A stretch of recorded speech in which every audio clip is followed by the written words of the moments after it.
Well, what a week it has been. We've had Ross Coulthart dropping some insane bombshell claims. We've had congressmen coming forward to drop even more bombshell claims. We've had Ross Coulthart and Jeremy Corbell drop even more bombshell claims. Elizondo dropping bombshell claims. And then Stephen Greer issuing some serious bombshell warnings. Yes, that's a lot of bombshells in one video. Starting with Ross Coulthart's latest claims. Okay, ladies and gentlemen, we're back at it with Ross Coulthart news, as he has come out with some incredibly huge news over the past 24 hours, and today it is in reference to a Tic Tac incident from 2004 encounter by the US Navy pilots from the USS Nimitz, who, of course, observed an UAP off the coast of Southern California. Now, the object was described as a white Tic Tac-shaped craft exhibited extraordinary flight capabilities, including rapid acceleration, hypersonic speeds, no visible propulsion system, and as reported by Commander David Fravor as the witness. The incident gained significant attention, of course, after it was declassified back in 2017 by the Pentagon and had been covered by many outlets. But the information that we've got now coming from Ross Coulthart is absolutely huge, as he is making claims that apparently this may be linked to Lockheed Martin, which is a major US defense contractor. And in July of 2025, in an episode of Need to Know, Coulthart stated that he quote-unquote knows categorically that the Tic Tac was Lockheed Martin technology, which is absolutely substantially huge, because if it's not a UAP and it's actually created by Lockheed Martin and it's been created by human technology, where have those capabilities come from? Many have suggested it's reverse engineering. Today we're going to try and find out, dive into the claims made. It's absolutely huge. Now, this of course does imply that it could be advanced human engineering technology rather than extraterrestrial, and he further suggests that the US government is in collaboration with the nation's security establishment and may be concealing breakthroughs in propulsion systems, potentially explaining the object's observed capabilities. Now, on the other hand, Coulthart and others, including former Navy pilot Ryan Graves, have actually challenged narratives dismissing UAPs as Pentagon disinformation. Now, in June of 2025, on a News Nation interview, Coulthart called a Wall Street Journal article claiming the Pentagon spread false UFO rumors a joke, arguing it indirectly confirms a long-standing cover-up of the legacy of UAP program. This suggests, of course, tension between the claims of advanced human technology and the possibility of non-human origins, right? Now, as expected, Lockheed Martin have not publicly confirmed any involvement with a Tic Tac UAP or anything of the likes, nor do we expect it to be. But the claims obviously coming out are pretty substantial. So I've got a bunch of clips pulled together with regards to this, with some of the things that Ross Coulthart has said, because it's a pretty big deal. Listen to some of these. Okay, the Tic Tac is Lockheed Martin. Well, in some respects, given how insane the Tic Tac behaved during the Nimitz, where it went from 80,000 feet to sea level in less than a second, then I would say, well, there's one for the U.S. team. That obviously we have some good stuff out there, if that's the case, right? Yes, but how much of that is being shared with the actual Defense Department that's responsible for the defense of the United States? This is the kind of questions that Congress should be asking. I see what you're saying. So you're saying Lockheed Martin might, or anybody, but Lockheed Martin in this particular case, has a Tic Tac that they are testing and have been testing and have access to, but they might not have shared it with the Defense Department of the United States, which probably paid for it in their trillion-dollar budgets. That's kind of mind-blowing in itself. Those are the questions I think Congress should be asking. I mean, what I'm saying basically is... Why are you saying this, by the way? Where is this from? How do we know this? What's going on? I'm sorry, Bryce, I can't go there. But yeah. What I'm telling you is I'm increasingly thinking that we're not looking at the right issue. The issue isn't, is there NHI? There is, absolutely there is, and the US knows that, full-blown, beyond any shadow of a doubt. And they know that they're trying to develop technology from that NHI tech, and it's been a secret now for 80, 90 years that they've desperately tried to keep using intimidation, threats, murder, and it's failed. It's slowly starting to creak open. I think there's been a complacency here, just like there was a complacency prior to 9/11. And the genuine scientific concern is that we are being overtaken by our adversaries. We do not have much time.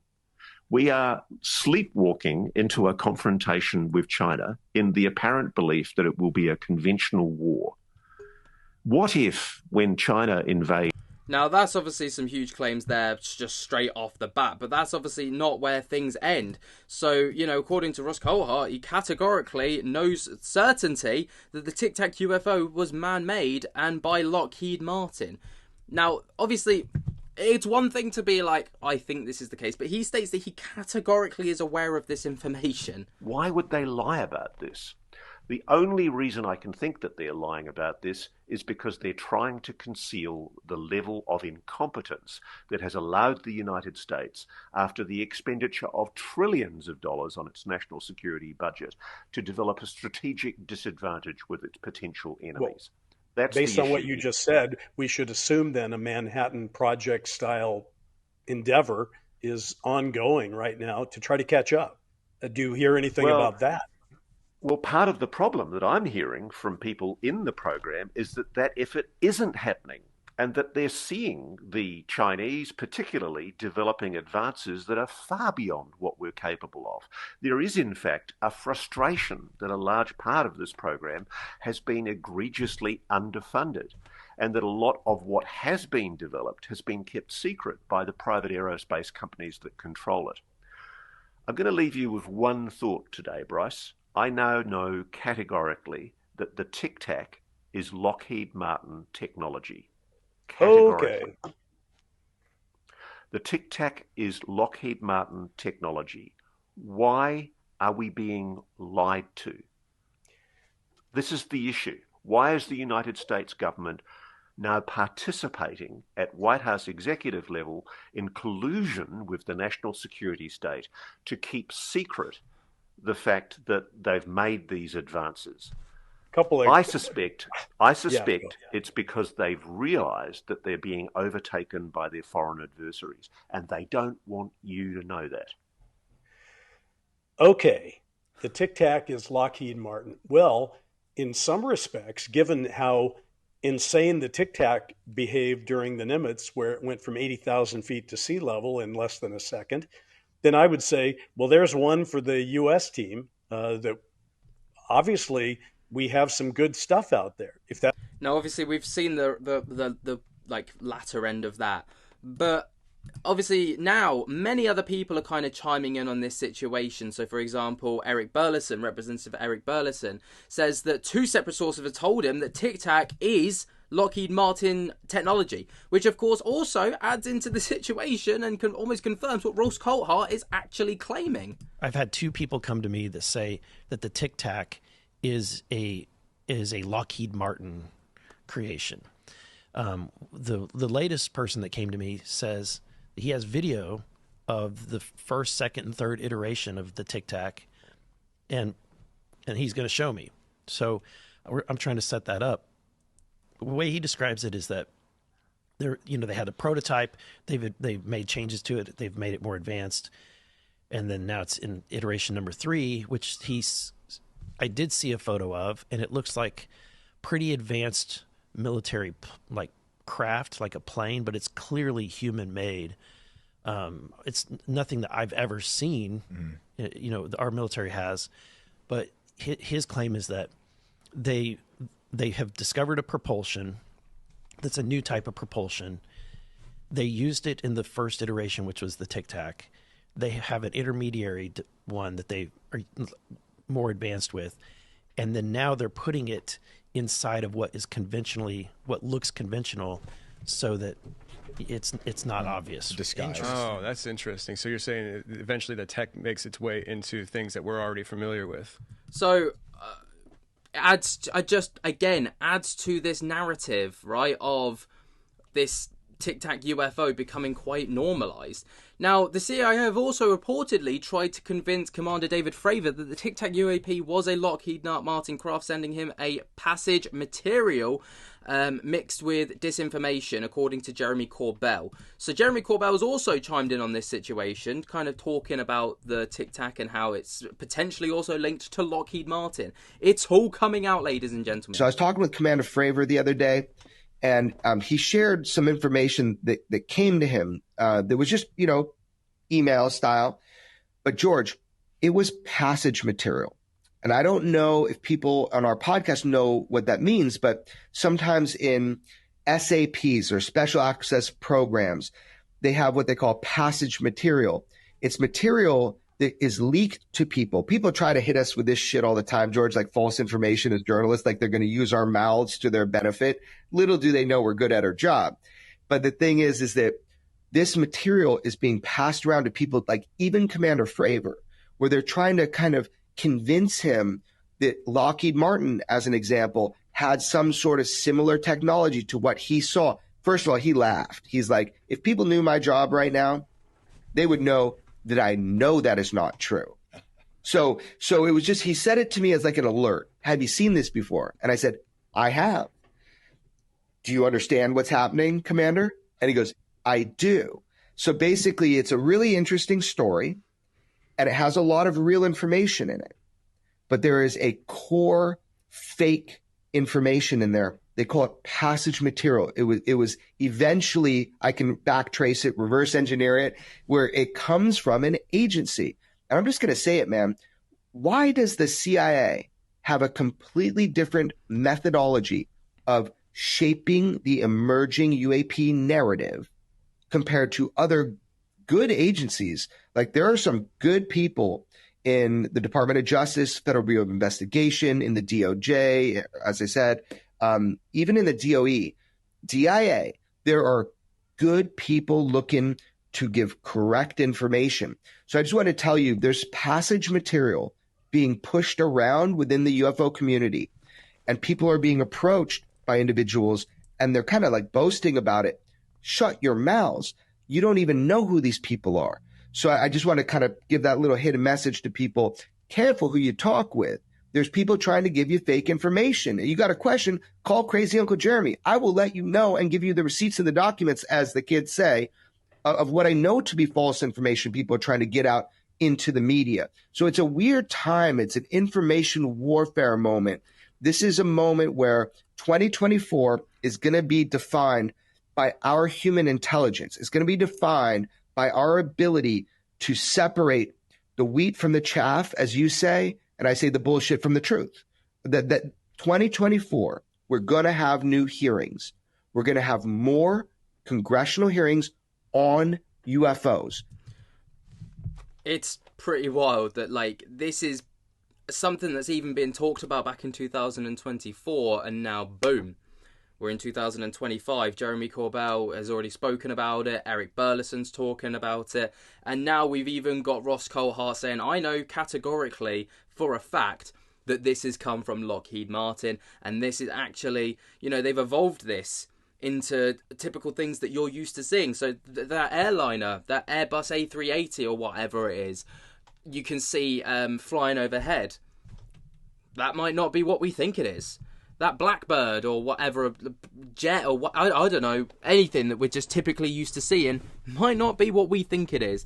It's pretty concerning when you think of it that way, and pretty crazy. Then he made some more serious claims, even targeting the Booger Sphere. There have been even more bold claims made by the investigative journalist for News Nation, Ross Coulthart, on the UAP topic. Now, we know Ross Coulthart is a man who doesn't dance around questions, and he likes to be straight to the jugular when it comes to these kinds of things, right? He doesn't mess about. And he's made some more very incredible claims. Now, this isn't with regards to the Lockheed Martin stuff, because I've already covered that in yesterday's video, and that was a whole dedicated video just to the Lockheed Martin situation, because obviously those claims right there were absolutely bombshelling. But in his most recent episode of Reality Check, he spoke about some other key and pivotal things. One of which was a UAP legacy program members, right, who have been threatened with, like, their lives, essentially, if they were to go public by senior officials. And the other being that basically over on... kind of keeping it into the topic, there's just some other things regarding the boogosphere that he stated, but there's also some other bits and pieces with regards to the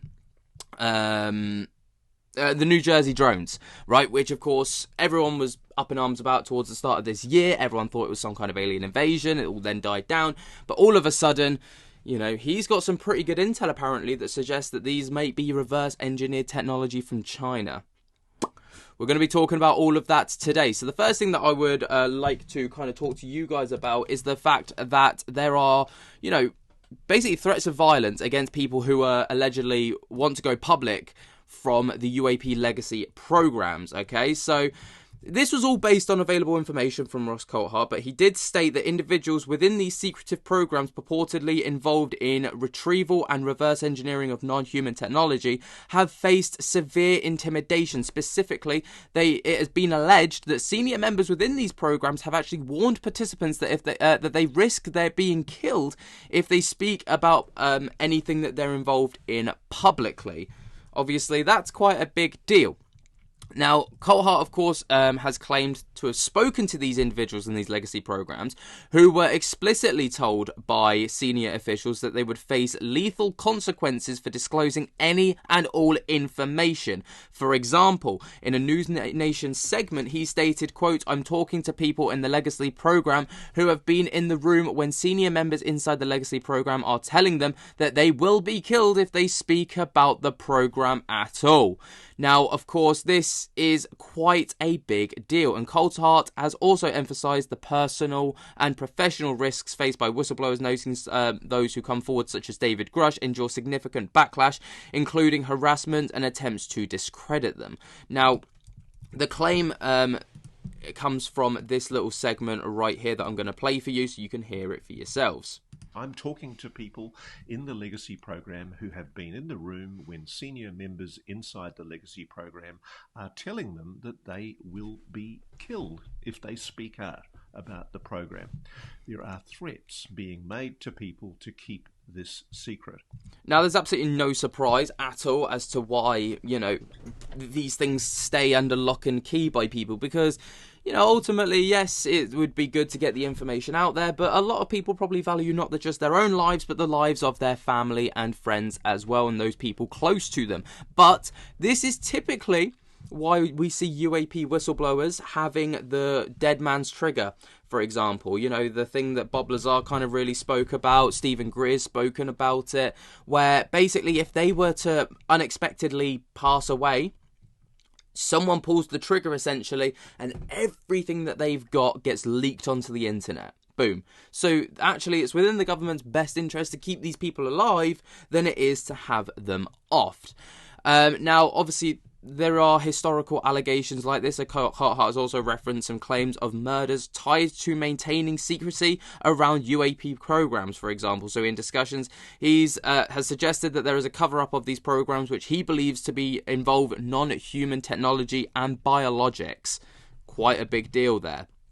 Now, of course, people are very quick to judge and state that there is a lack of concrete corroborative evidence to support these claims, though, again, it's a difficult thing because the evidence would be coming from the whistleblowers themselves, and if their lives are at risk or they're, concerned about their life, they're not going to come forward and corroborate this information. But the other claim made by Ross Coulthart was with regards to the New Jersey drone incidents. Now, this started in the midst of 2024, heading over to 2025. New Jersey was lit up with drones everywhere. Couldn't explain them. The police department tried to get them down. Apparently, it would evade any and all capture. It was a pretty big deal. People were, speculating, is this NHI? People were speculating, is this government secrecy? Is this even American? there were a lot of claims of, Americans and the government in America in particular stating, yeah, this is all us, we know what we're doing, all the rest of it. But now there are claims suggesting that, from Ross Coulthart, that these New Jersey drones may not have at all been American or NHI, but in fact may have actually belonged to China. Now, obviously, as you can imagine, these claims have stirred significant discussion within the UAP community, particularly in relation to the national security and government transparency. So, Coulthart has recently claimed that some of the New Jersey drones, may be linked to China, specifically suggesting that they are anti-gravitic vehicles utilising reverse-engineered technology.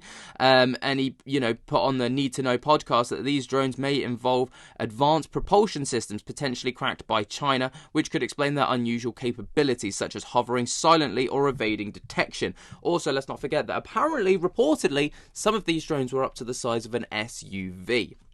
So that may explain a lot of it. He has also suggested that these drones are not conventional, citing their ability to quote-unquote go dark when approached by the operation over sensitive US military sites, which of course raises questions about the origin and purpose. So this is the claim again made by Ross Coulthart on the Need to Know podcast, where he spoke quite in depth about these drones allegedly belonging to China. The suggestion that is being put to me is that the Chinese have indeed made a huge advance in electrogravitic technology, and it's taken us by surprise. And that the United States has been caught asleep at the wheel. It was complacently, hubristically thinking that it was way ahead of its foreign adversaries. And in fact, the big show that took place, notably, I know it was reported mainly over New Jersey, I'm increasingly persuaded that the initial show, at least, was, in part, Chinese. And that what happened was the United States responded with technology of its own to muddy the waters. And so you've had this ridiculous situation where, if you believe it, and this is the implication not only from my Senator Mike Roun's interview, but also from the interview that General Glenn Van Herk, the former head of Northcom and NORAD, did to 60 Minutes Bill Whitaker a few months ago. They basically admitted that there's someone operating with impunity over the continental United States, flying so-called drone technology. These drones are not using known propulsion systems. They're not using jets. They're not using propellers. They're not using any kind of known turbine propulsion system that emits the kind of heat that we're used to from that kind of technology. The suggestion is they're using some type of electrogravitics. And my sources are telling me that the big story that, frankly, the US doesn't want you to know about right now, the story that's not being discussed in the media, is the implications of the admissions made by General Glenn Van Herk, in particular, to 60 Minutes, which kind of went through the gate and were largely ignored by most other media, but which I think are incredibly significant. It's a pretty big deal, right? So obviously he's claiming there that the Chinese came over and were, essentially surveying New Jersey or whatever they were wanting to do. And then the US were basically like, oh, we'll throw some of our stuff up there to muddy the waters to make it look like it's actually all us. Very, very interesting. Now, of course, the last thing that I wanted to talk about with regards to Ross Coulthart comes from his most recent News Nation reality check episode, where he spoke about the Booger Sphere UAP. Now, the Booger Sphere, of course, captured in Colombia. It is now in the hands of Jaime Musin, and essentially is being investigated. Now, Stephen Greer was over there recently, apparently carbon dating the sphere, but I don't know how you carbon date metal. I don't think it's possible, as far as I'm aware. I could be wrong, though. But Ross Coulthart kind of weighs in. Now, he's been very quiet about the Booger Sphere recently, and he does explain why in this little segment right here. I was wondering what your thoughts are on the Boogosphere allegedly retrieved in Colombia recently and the press conference convened in Mexico by Jamie Masson and U.S. Congressman Eric Burlison present. It seems tantalizing for sure. Loads of YouTube debunkers are currently doing their worst to dissect it. As you're probably aware, there have been other videos of very similar objects in different locations popping up, also a ball and a string or actual NHI tech. Would love to hear your perspective. Okay, I'll be honest with you. As a journalist, I'm very wary of engaging with the Boogosphere story because the people who are promoting it as an authentic anomalous object, I think, are preempting scientific investigation. I think it's wrong that there has been media publicity about this matter before it's been able to be rigorously, independently peer-reviewed, scientifically tested. Yes, there's a lot of claims that there are fiber optic cables or something built into the side of the object. There are a lot of claims about anomalous metal residue shavings. What I'd like to see with anything like this is independent peer-reviewed science. Why is that so hard before announcements are made in the media? One of the problems time and time again is people get excited and say, I've discovered something, it's anomalous, it must be anomalous because I say it's so. The only way to definitively prove this to the satisfaction of the scientific establishment is to put it to peer review, have an independent bunch of scientists making an assessment. That hasn't happened, despite what people say. And I'm kind of disappointed that people have rushed to broadcast and to make media claims about the Boogosphere because before that level of scientific investigation has been done. Yes, I do think there is something to the phenomenon of metallic hovering spheres that have been seen all over the world. I've championed a story about it in 2021. And one of the things that we're endeavouring to try and do is to get that sphere that I'm aware of properly investigated. We're not going to announce results unless we know definitively what an independent, peer-reviewed scientific team say about it. I certainly do not think it's a good idea to go around broadcasting and making dramatic claims about anomalous phenomena unless there's been proper independent peer-reviewed science. And I know people are going to say to me, oh, it's been looked at by people in the Mexican government and the Mexican scientific community, and I've had people reach out to me and make assertions that that's happening. But ultimately, in order to convince the scientific community, you've got to take it out of that perceived world of people who have a confirmational bias. And I'm not saying they do necessarily. I'm just saying that they're opening themselves up to the accusation of confirmational bias if they don't allow the object to be independently reviewed by someone who's not invested in proving it. And part of the issue here is that certain broadcasters have basically made very, very dramatic claims about this object before there's really been any kind of definitive conclusion. And I think we all, myself included, we all have to learn lessons from events like these, that essentially the only proof that is going to sway the public is solid, hard, empirical, scientific evidence. And we're not there yet. And we need to get there. And the only way to get there is by shutting up for a while, stopping all the media speculation and doing the hard work. Fair enough. There's no arguing with that. So that is exactly why Ross Coulthart has, not weighed in on the Boogosphere as of right now. What do you guys make about all of these claims by Ross Coulthart? Then you've got congressmen coming forwards and, delivering some information that could actually change the entire UAP game. Representative Eric Burlison is back in the headlines once again after some incredible promises for the UAP community moving forward into 2025 and also potentially into 2026. Obviously, Representative Eric Burlison from Missouri has been hot on the heels of the UAP topic as of late. He's kind of alongside the likes of Tim Burchett and Anna Paulina Luna and people like this who are, really keen and advocates for the UAP topic and transparency within government and getting the knowledge and information out to us, the peasant people. And, I guess they are the unsung heroes of this kind of narrative. But Representative Eric Burlison has sat down for another podcast episode on the UAP podcast with Stephen Diner. Now, I think this is the second or third time that he's actually appeared on the podcast, but some of the things that he went on to state were quite incredible. Now, Stephen Diner has got a YouTube channel for the UAP podcast, but he hasn't uploaded it there. It was, in fact, uploaded to Spotify yesterday at the time of recording. In the episode description, how many UFOs are actually US tech? Who are the people behind the scenes blocking disclosure? Are witnesses actually being killed over this secret? These are just some of the questions that are brought up during this episode of the UAP as Stephen Diner sits down with long-ranging and in-depth conversation with Transparency Task Force member and Missouri Congressman Eric Burlison. Much is revealed.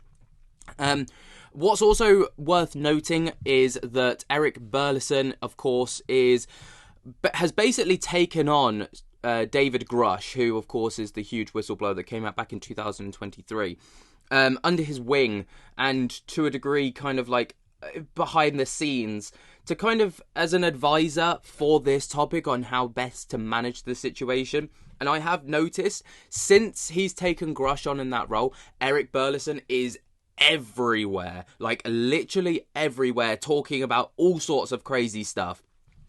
So clearly, I don't know if it is David Grush, but in my speculation, clearly there's a lot going on behind the scenes. But you're not here to listen to that. You're here to hear about some of the things coming out from this podcast episode. Obviously, it's a good couple of hours long. It's a good listen, maybe if you've got a car journey or something, but I would listen over on Spotify if I were you. But the first thing that they went on to talk about was some UFO hearings and briefings that Burlison is pushing to try and have this year. This is what he had to say. Yeah, we're pursuing a hearing date. We have got a list of people that we're looking at. We're actually looking at doing potentially two. One with some people that are direct whistleblowers, people that have had, when I say direct, they've had eyes directly on or have personally encountered UAP in their formal operation. Not somebody out and about like Joe Blow out there that saw something. There's thousands and thousands of people like that. Sure. We're talking about people that have worked for the Pentagon or worked in a government program where they worked in and around this technology, whether it was through crash retrieval or through reverse engineering. That's what we're pursuing right now. The next hearing after that is where we're gonna, once we're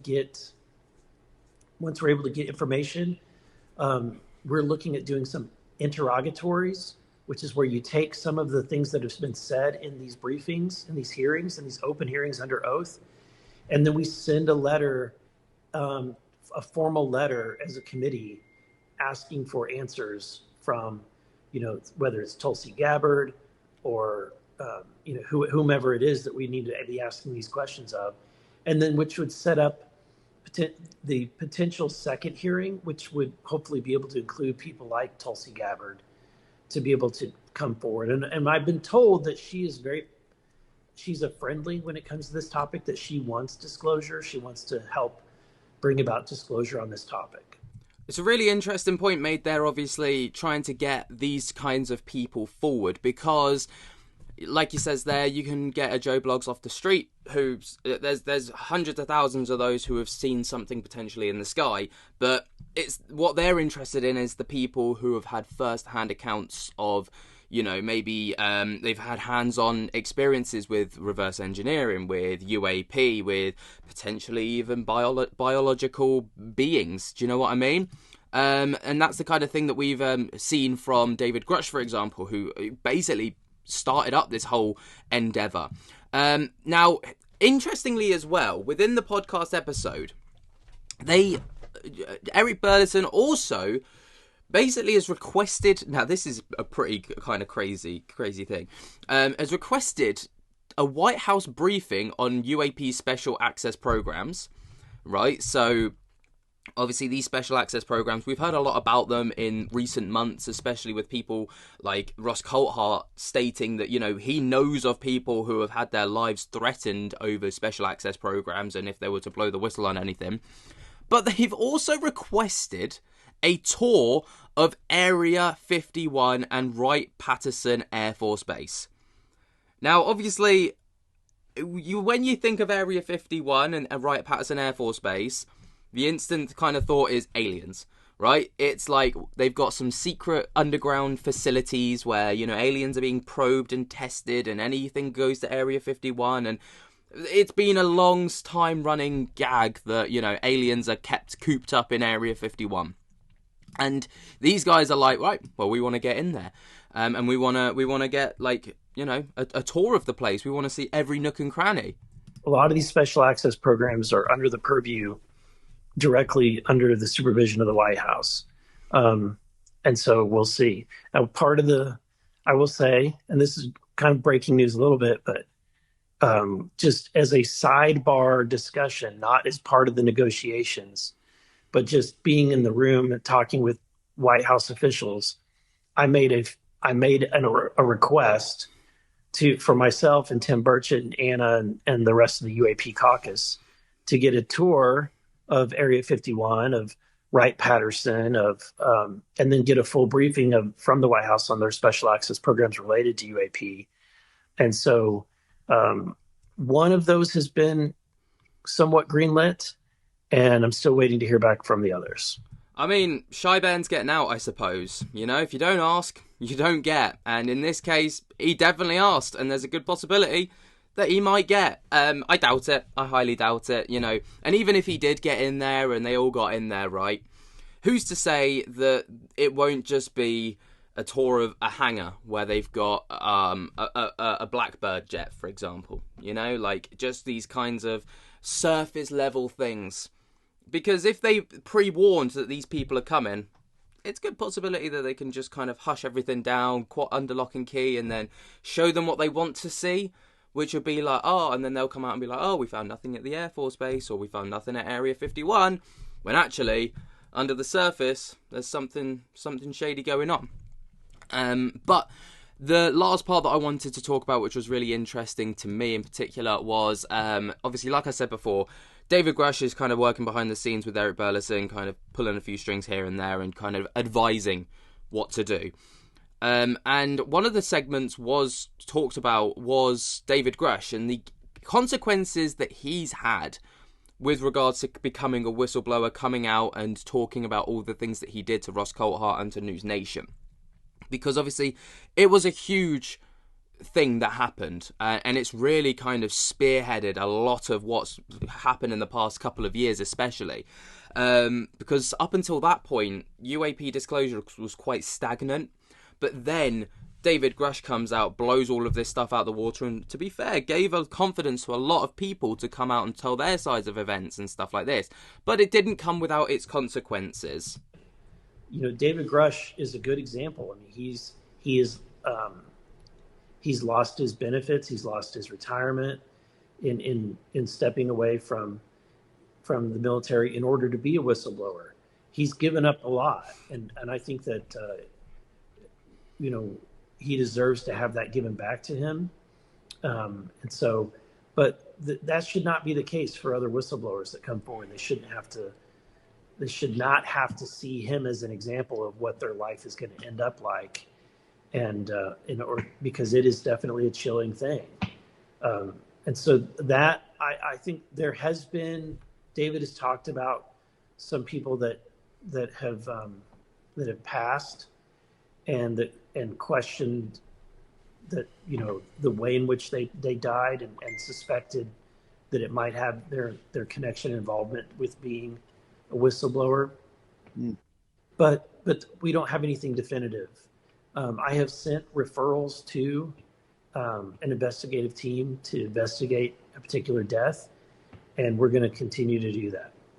Wow. So there's one that actually is in your mind that you're thinking about now that was pretty suspicious, like suspicious enough for you to act on it. That's right. Yeah. Wow. Without compromising anything with it, can we talk about what that involved as far as the information that did come out or what that was trying to come out? When? No, I don't have the details of that. Okay. But clearly something that was suspicious enough to look into, where someone actually did die. Wow, that's startling. Well, and it could be unrelated, but we just don't know. Yeah. There's enough suspicion that it needs to be investigated. And this person worked within the government and government programs. Mm-hmm. Obviously, that's what whistleblowing is deemed to be at the moment. Do you know what I mean? It's like you build up a career, and whether it be the military, for example, let's say, or government, and then you become a whistleblower, and all of a sudden, all of your perks that you've built up for, 20, 30, 40 plus years of doing your job are suddenly stripped from you. All because you decided that you wanted to tell people the truth, allegedly. It is pretty damning. But what do you guys think about these claims from Eric Burlison? Jeremy Corbell was then issuing some serious warnings to the world. Jeremy Corbell, the investigative journalist for UAPs, has just issued a stark warning to the government and to basically everyone within the UAP situation, basically stating that if they do not release the information that they've got on the UFOs and stuff like this, then Jeremy Corbell is going to do it for them. And it's quite an interesting thing. So he's exposed this over on an exclusive interview with TMZ. Now, TMZ obviously have their hands in every single pie, and it's very interesting that this would come about. And it comes after the Mosul Orb was released on the Weaponized podcast between George Knapp and Jeremy Corbell a few days ago. This is an example of one of the UFOs that our military and intelligence community is looking at. It's just one of many images. This one is actually a still from a video. It's a brief video, maybe 4 seconds, where this orb or this metallic looking ball runs alongside a spy plane, and it is shown in this footage moving alongside the plane without dropping in altitude at all. Essentially what we have here is a video that the UAP Register obtained through FOIA litigation, which is Freedom of Information Act lawsuit, essentially.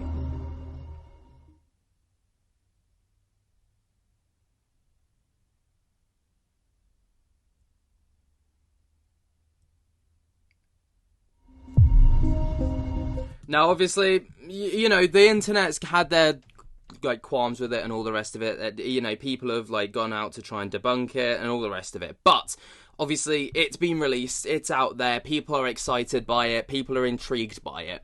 And of course, because it was released by a Freedom of Information Act lawsuit, which was won, people are now thinking, hey, if this video was able to get out on a Freedom of Information Act, maybe more can come out. Anyway, moving forwards, Jeremy Corbell has basically come forward once again and been like, we're not stopping here. So he's issued a clearer warning about UAPs, and basically is stated he's going to be cranking up the pressure after newly released video from 2020, which was the Mosul Orb.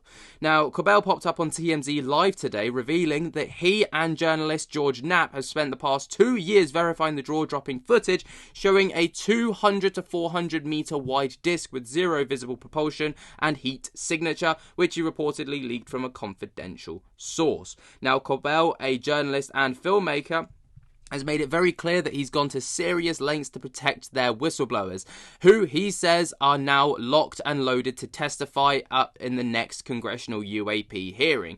According to Corbell, this is a first, and the US military actually filmed the disc-shaped UAP and labelled it as one. A UAP, that is. And he says that the implications are nothing short of absolutely massive.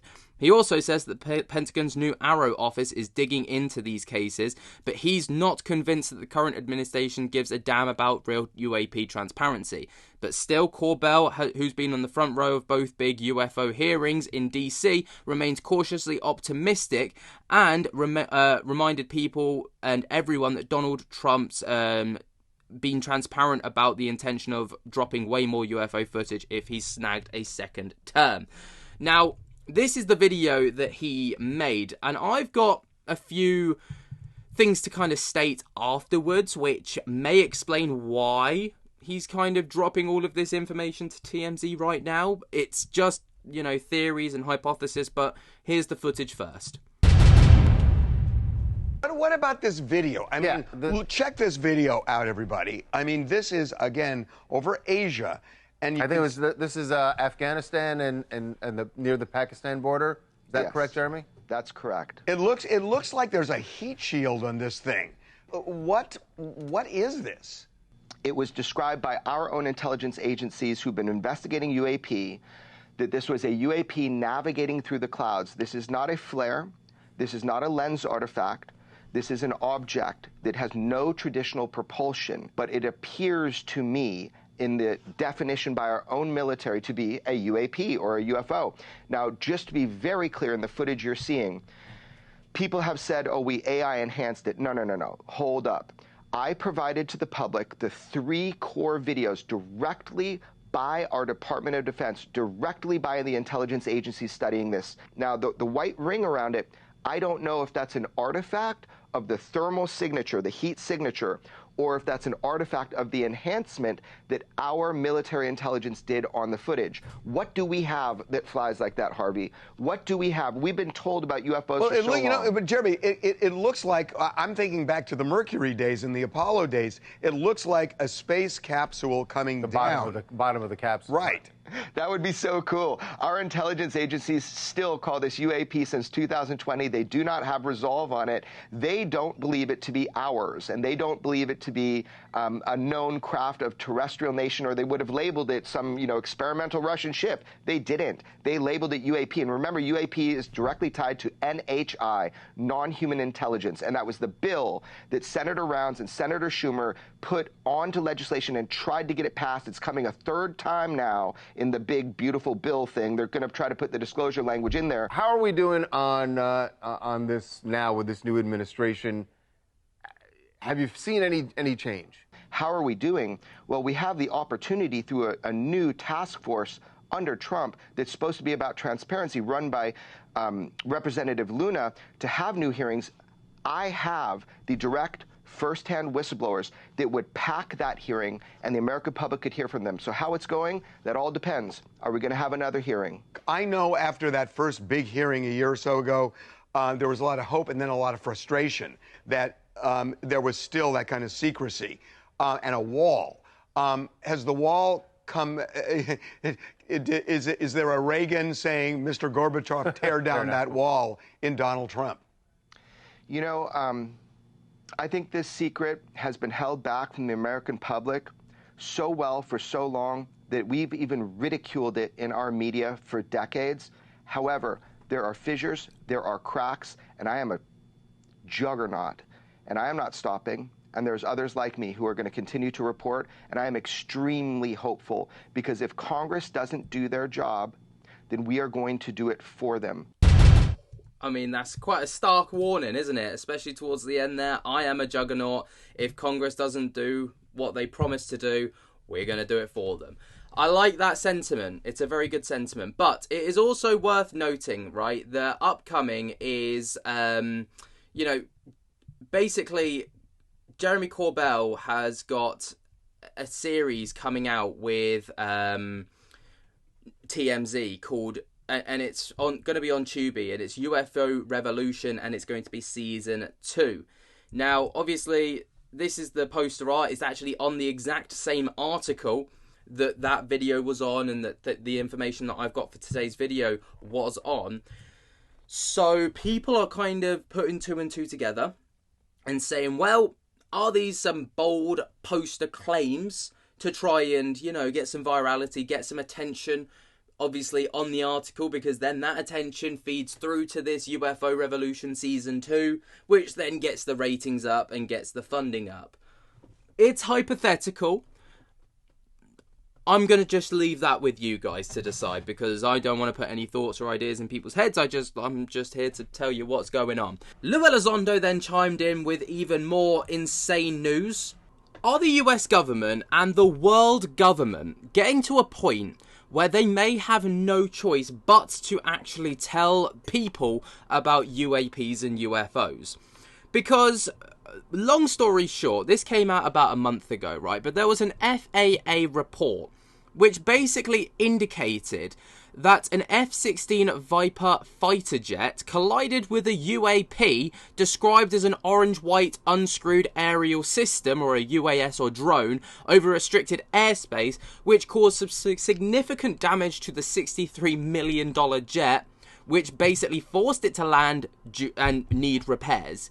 And the FAA apparently have claimed that this is one of 22 reported incidents involving US Air Force fighter jets encountering and colliding with unidentified objects in the skies of Arizona between October of 2022 and June of 2023.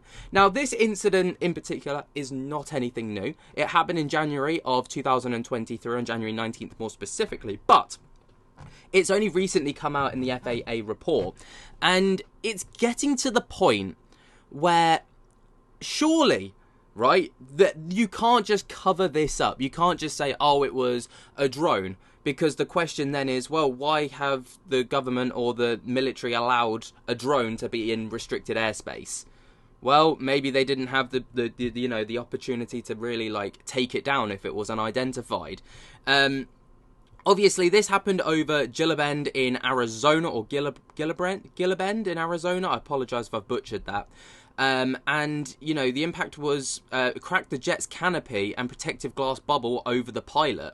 So no injuries were reported from this specific incident, thankfully. But the extent of the damage was not disclosed by the Air Force at all. But the Federal Aviation Administration, or the FAA, documented the incident, which was reported by The War Zone, which is a journalist, right? Now, this is really, really interesting because obviously we've seen lots of, you know, things happen and it's like, oh, you know, training injuries and training issues and all the rest of it. But whenever something's reported as a UAP, all right, we've seen it with the likes of, who was it? Jeremy Corbell came out recently, obviously, and stated anything that's labelled as a UAP within reports is linked to NHI, non-human intelligence, which means that it's categorized of not of Earth, but it's, you know, put down as a UAP in the report. Now, Lou Elizondo, about a month ago, did speak to News Nation to kind of talk about this as well.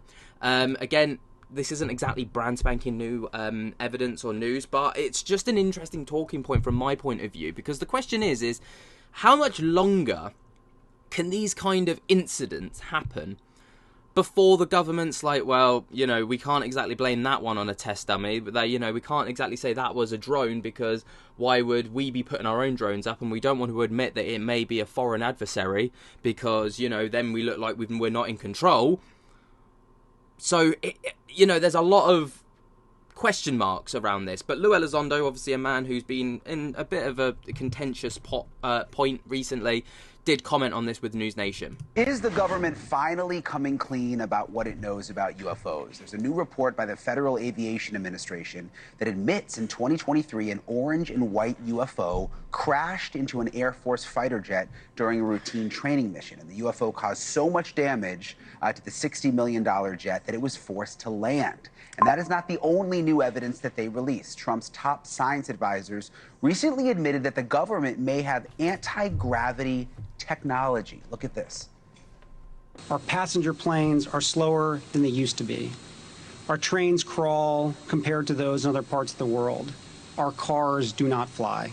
We are capable of so much more. Our technologies permit us to manipulate time and space. Manipulate time and space. Oh my gosh, I'm surprised that hasn't been a bigger story. So why has the Trump administration decided to disclose all of this now? I want to ask former Pentagon UFO whistleblower and investigator Lou Elizondo. Lou, it's nice to have you with us. First of all, the UFO that crashed into the fighter plane, what do we know about that? Well, the problem is that we really don't know much, and therein lies the challenge, right?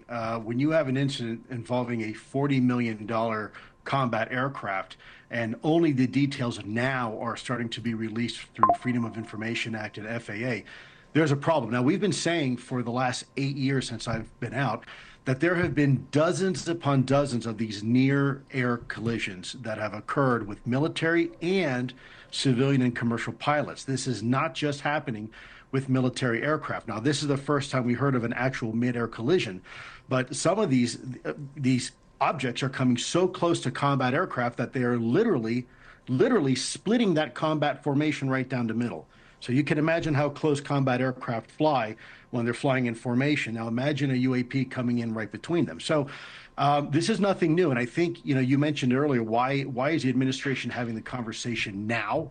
And I think it's because this has really become the worst kept secret in American history. It's been 80 years of suppression and misinformation. And we're at the point now where I think the administration realizes that America can handle the truth. Yeah, it does feel like more has been trickling out over the last few years. You've been working with the FBI on their investigations, their FBI investigations. What can you tell us about what they're finding? Is there anything new there? Yeah, well, I'll say this. First of all, America is getting a heck of their money spent very well with the FBI. I'm absolutely amazed how well they're doing. In fact, they're running laps around the Department of Defense's Aero program that was established specifically to look at UAP. And the FBI team, it's a small but scrappy team of folks, are really doing one heck of a job. And I think if you look at Luna's recent statement that she said when she was asked about the FBI meeting that we helped organize in the SCIF, she said it was a 10 out of 10. And that I guess Aero now has some explaining to do. So the FBI is doing fantastic, but also we can't forget about Tulsi Gabbard and the DNI, the Director of National Intelligence, and the entire intelligence community. There are pockets of excellence that are working very, very hard behind the scenes also to try to help boost the FBI's efforts. And I think we're finally getting a congealing, if you will, of the right people, the right resources, the right authorities to finally shed some light on this incredible mystery and give the information not only to Congress, but the American people. We only have about a minute left, but the clip that we played in the intro, I just kind of find to be fascinating. The top White House science advisor saying that the U.S. has anti-gravity and something about time technology, almost like it almost just kind of slipped out. What are we to make of that? Well, you're talking about the engineering of the space-time metric. And that is something that we looked at in ATIP, and before that, the programs before mine, and certainly afterwards. This is nothing new. What is new is that the government is starting to become increasingly more transparent on what it knows about these incredible enigmas that we call UAP.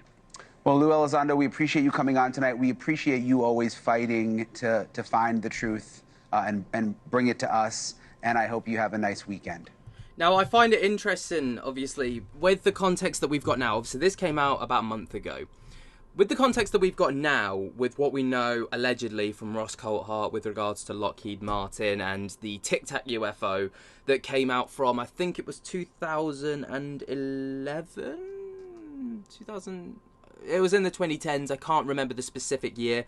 There was that video, obviously, that came out with the Tic Tac.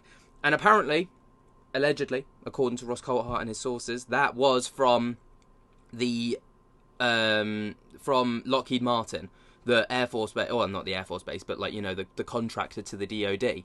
And when they're talking about anti-gravity stuff, maybe there's a bit of a connection there. Maybe they know a little bit more than they let on. What do you guys think about this? Obviously, I know Lou Elizondo is a bone of contention for a lot of people, so some people might just see him and instantly be turned off to the idea, but maybe he knows something. Who knows? And finally, we've got Dr. Stephen Greer issuing some serious claims and serious warnings to humanity if we do not stop. UFO whistleblower and ufologist Dr. Stephen Greer has just issued an incredibly stark warning to humanity about aliens. Now, this is quite a big deal, because not only is it coming from someone that people deem to be a very legitimate source of information when it comes to UFOs, UAPs, aliens, and this entire topic, but the claim that he has made is a stark warning to humanity that actually, if we don't stop what we're doing, the consequences could be pretty dire. This came out on his YouTube video yesterday at the time of recording, where it was Best of Dr. Stephen Greer, a final warning from aliens, Dr. Stephen Greer. And to cut a very long story short, and we'll get into a segment that is incredibly interesting in just a moment, he's made some recent claims that extraterrestrial civilizations are growing increasingly frustrated with human behavior, particularly actions involving targeting, harming, and capturing of their craft and beings. According to many posts across social media, he stated that an intercepted message from non-human beings warn of a potential conflict with humanity due to these aggressive actions, which include the use of advanced military and cooperation technologies to shoot down alien craft with weaponize stolen extraterrestrial technology. One specific claim, as shared on X, suggests that these peaceful civilizations are nearing the end of their tolerance and may intervene if such actions continue, implying a serious consequence for humanity moving forward. Now, obviously, these are some very serious claims and very hard to believe just on its own, all right? Because, you know, for someone to claim that we've intercepted alien communications is one thing. For it to then be deciphered as, you know, a warning to humanity, because they're frustrated with how aggressive humans can be with regards to shooting down tech. But then there's also the question of, if this is legit, if this is true, and if this is actually the case, if aliens are in our, you know, area, let's say, like, is it, like, I don't know. I was going to say, is it, like, our right to shoot them down? Is it, like, you know, deemed to be a potential threat? You know, I don't know. But this is what, this is just one of the little 5-minute segments that Dr. Stephen Greer had within this video, where he kind of just talks about this warning to humanity. These civilizations out in space are absolutely fed up with that. And let me be clear about this. This is a warning, and it is a threat. If we stay on that path much longer, the dangers to peaceful civilizations out in space and other transdimensional space-based civilizations is that it is untenable. So we're at a crisis, and we have to fix it. And the way we're going to fix it is to stand down completely those aggressive weapon systems. Now, one of the executive orders that I have recommended to the incoming president and the Congress is a immediate cessation of the use of those systems that target, bring down these craft through a forced effort as opposed to peaceful contact. So we need to take that sword and all those tools they have, but turn it into this plowshare of open, peaceful contact without the ulterior, selfish motive of let's steal and reverse engineer more of their tech. We've already done that. It's been done for 70, 80 years. We don't need to recreate that wheel. We need to disclose the technologies that already are existing, that are to be used peacefully, not the things that fly, but the energy generation. But we don't need to go from one legacy program to something that would be equally misguided and would be using technologies that are psi-related aggressively or in a way that is forced. There should be no more forced takeover of the craft, and there should be no more striking of them with any type of electromagnetic weapon. So that needs to be done by an executive order and a law passed through Congress, and then it has to be enforced. And the way it's going to be enforced are the special forces guys who've separated from the military are now ready to work under a law enforcement team in the United States, and there's another team being stood up that could operate overseas. So I'm involved with briefing them, and I'm involved in trying to get them up to speed. But they can't act. My friends, listen. We live purportedly in a democracy. They can't act unless the president and the Congress acts.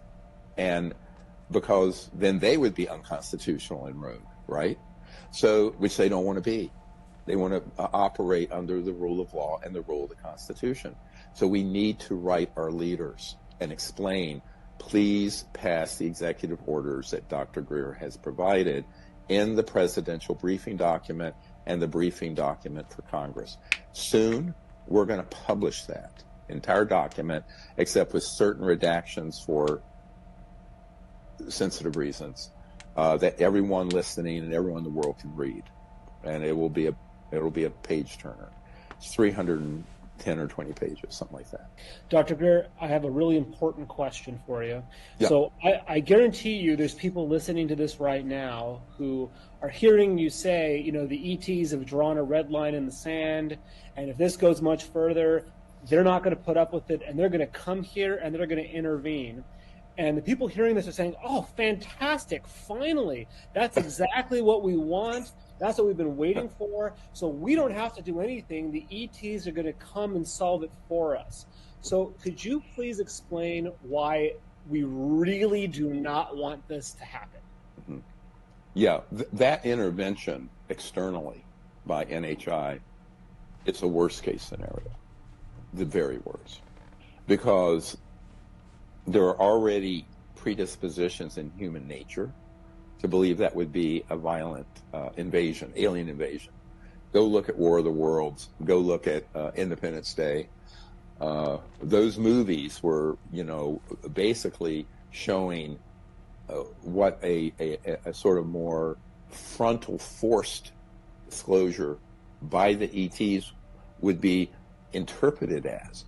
But beyond that, the whole media, not to mention the UFO world, has already been predisposed to believe that, because beginning in the late 50s and early 60s, once we mastered gravity control and had our own ARVs, alien reproduction vehicles, reverse engineered man-made craft, and we started doing the stagecraft, as it's called, of mutilations and abductions, blowing up villages in Africa and South America, everything that we've disclosed about.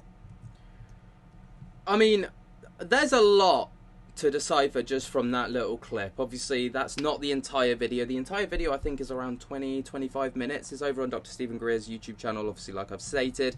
If you want to check that out, I highly recommend that you go over there. But, I mean, apparently we've intercepted these messages, alright? So these haven't been broadcast directly to Earth. Apparently they've been intercepted. First of all, that's like a question of, do we even have that capability? Apparently we do, according to, you know, a lot of people like Dr.